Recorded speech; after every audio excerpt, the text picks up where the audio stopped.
first wave of Filipino immigration in the early 1900s can only be viewed in the context of overall world history. Western expansion into the Pacific and Asia had created conditions where immigration was inevitable.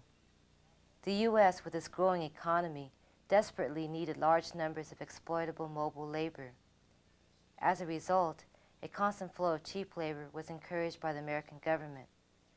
But at the same time, Asians were denied the right to stabilize into flourishing communities. So this pattern of anti-Asian sentiments culminating in exclusion laws was exactly the case for both the Chinese and Japanese.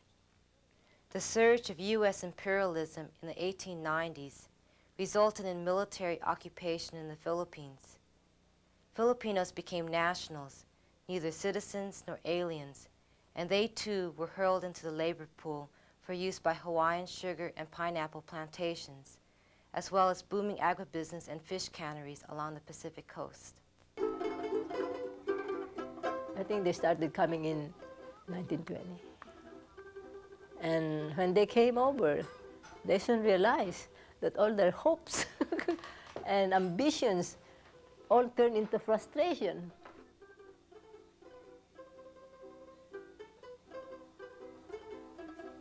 America signified democracy, and there was supposed to be equality for all.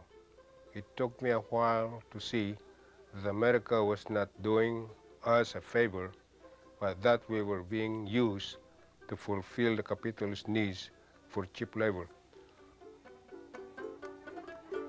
Filipinos are an exception to other Asian groups in that they have continued to work the land and fight for better working conditions.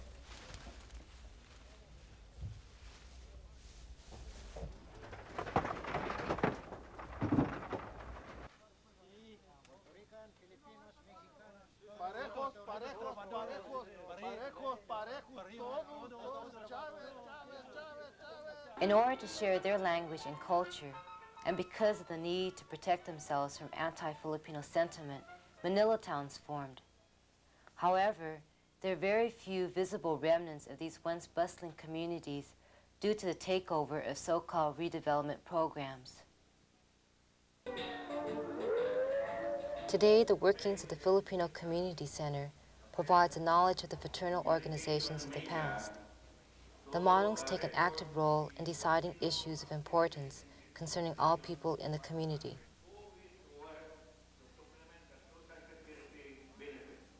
Filipinos have been leaders in the organization of workers to fight for better wages and working conditions.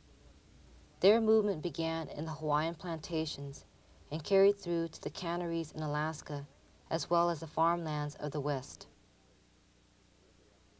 The reason why you got to have a union is because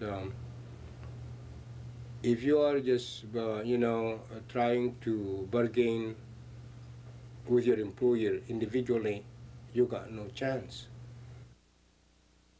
In the early 1960s, Filipino workers were instrumental in joining forces with other minorities in the struggle to unionize. A prime example of this was the formation of the United Farm Workers Union. You see, you heard many times I think not only here in Delano, but somewhere you heard about Paulo Agbayani village and the 40 acres. So thanks for your coming that gave some communication to the public, not only to the public, and I think throughout the world. Thank you. Although the numbers of this first wave of Filipinos, the Manongs, are rapidly diminishing, their struggle remains today, and they have inspired many to continue to create a better society for all.